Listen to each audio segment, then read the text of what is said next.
Senate का election और उसमें पैसों की भरमार, क्योंकि फैसल वाडा साहब जो हैं वो आ गए हैं मैदान में और वो कराची से इलेक्शन लड़ेंगे सेनेट का, सिंध असम्बली से, और उन्होंने आज़ाद हैसियत में वो आ रहे हैं, आज़ाद हैसियत में वो हिस्सा लेंगे इलेक्शन में। तो जब आज़ाद हैसियत में कोई आता है तो यकीनन फिर एमपीएस को, क्योंकि अगर तो वो पार्टी के पीपल्स पार्टी के टिकट पे आएंगे तो फिर तो उनको आज़ाद हैसियत में आने की ज़रूरत नहीं, पीपल्स पार्टी खुद ही अपने एमपीएस को कह देगी कि फैसल वाडा साहब को वोट दे दें। तो इसका मतलब है कि उनकी नज़रें दीगर अराकीन पे हैं और वो पाकिस्तान पीपल्स पार्टी नहीं, बल्कि वो हो सकता है एमक्यूएम के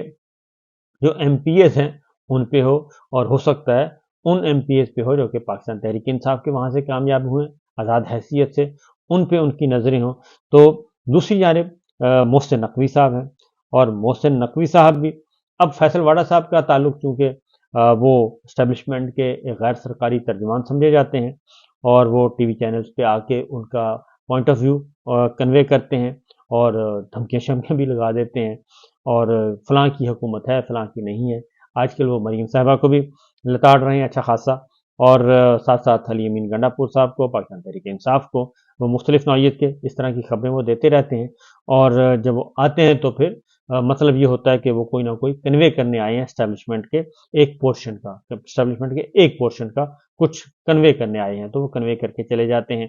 फिर मोहसिन नकवी साहब हैं जी, मोहसिन नकवी साहब भी इस हिस्सा ले रहे हैं जी इलेक्शन में, और वो भी कहते हैं कि मैं आज़ाद हैसियत से, और वो पंजाब असम्बली से आ रहे हैं। पंजाब असम्बली में अगेन मुस्लिम लीग नवाज का वोट है और पीपल्स पार्टी का है और पाकिस्तान तहरीक इंसाफ का है। तो अगर तो मुस्लिम लीग नवाज ने मोहसिन नकवी साहब को ओन कर लिया है, जैसे कि शहबाज शरीफ साहब ने उनको वजीर दाखिला बना दिया है, अगर उन्होंने ओन कर लिया है तो फिर तो उनको टिकट जारी करना चाहिए था मुस्लिम लीग नवाज का, लेकिन मुस्लिम लीग नवाज का टिकट नहीं, वो आज़ाद हैसियत से आ रहे हैं। जबकि इसमें कोई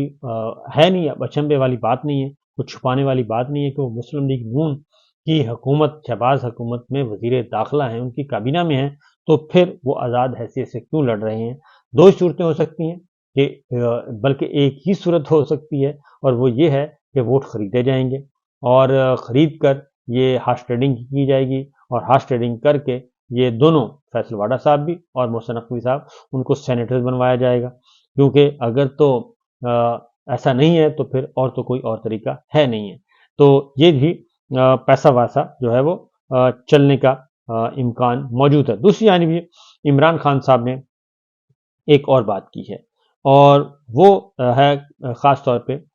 जो पिछले दिनों न्यूयॉर्क में मुज़ाहरा हुआ, और मुज़ाहरा था आईएमएफ के दफ्तर के सामने, और वहाँ पे जो एक पाकिस्तान तहरीक इंसाफ का पॉइंट ऑफ व्यू है वो, और उसको कहा गया कि ये पाकिस्तान तहरीक इंसाफ, उसमें चूँकि आर्मी चीफ और डीजीआईएसआई दोनों के बारे में भी एक वहाँ पे पोस्टर वोस्टर भी लगे, और उनको उनके खिलाफ भी वहाँ पे नज़र आई चीज़ें सामने आई, पोस्टर बैनर और नारे शारे लगाए गए। तो उस पे इमरान खान साहब ने कल जो गुफ्तगू की है अडयाला में, उन्होंने वाज़ेह तौर पे ये कहा है कि जी एहतजाज हक है और बिल्कुल होना चाहिए, लेकिन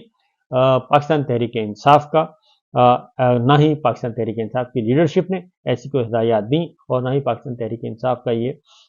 मोटो है कि वो फ़ौज के खिलाफ या फ़ौजी क़यादत के खिलाफ इस तरीके से कोई वहाँ पे बैरून मुल्क इस तरह की बातें करे और इस तरह के नारेबाजी करे या कोई कैंपेन लॉन्च करे। तो इमरान खान साहब ने कहा कि उनका फ़ौज से किसी किस्म का कोई झगड़ा इस नौइयत का बिल्कुल नहीं है।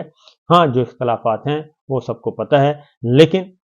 इस मामले में ये पार्टी की पॉलिसी नहीं थी जो न्यूयॉर्क में हुआ। हाँ, ये हक है कि आईएमएफ के सामने जो अपना पॉइंट ऑफ व्यू है वो पेश किया जाना था, और वो अगर कोई करता है तो ठीक है, लेकिन कोई हदूद से तजावुज़ करता है तो उसका पाकिस्तान तहरीक इंसाफ से कोई ताल्लुक नहीं है। ये भी कल जो है ये बात सारी की सारी सामने आई।